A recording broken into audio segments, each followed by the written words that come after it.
Same mo Janine, Jericho, idinadaan sa pagkain at pag-inom ng alak ang mga problema.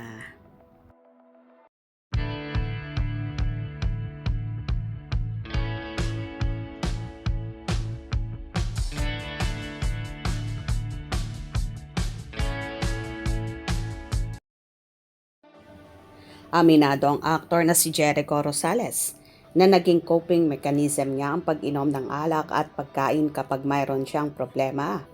Pag medyo rockstar ka ng konti or have this rock and roll kind of mentality and attitude, go ka lang nun.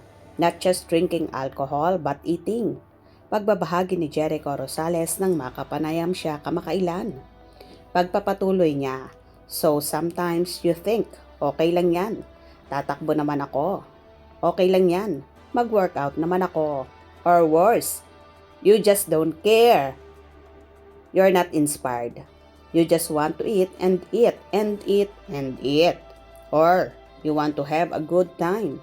You go out and you drink and drink and drink. You try to escape certain scenarios and things in your life. And you end up overdoing things such as overeating or overdrinking. Pero masaya ngayon si Jericho na nakahanap siya ng mas healthy na paraan para makakope sa kanya mga problema. The first step is actually for me. Siyempre, you wanna be honest with yourself. So there's the issue right now that I am trying to run away from. So I deal with that and I won't use food or drinks to deal with whatever I am faced with. So you kinda wanna sit down and be honest with yourself.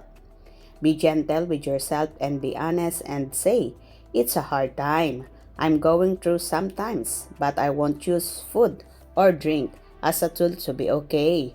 You know, stress drinking or stress eating, anya. Importante rin daw ang self-love at ang pagkakaroon ng support system.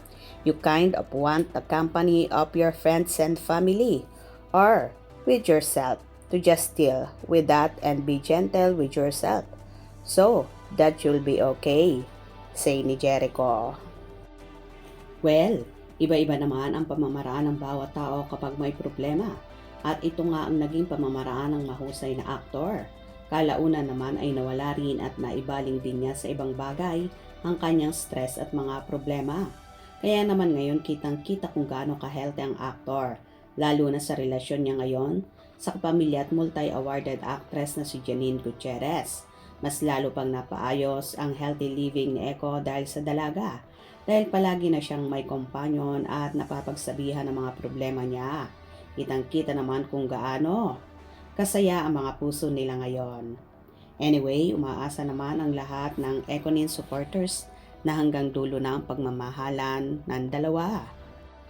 At balang araw ay sa kasalan na rin mauuwi ang lahat.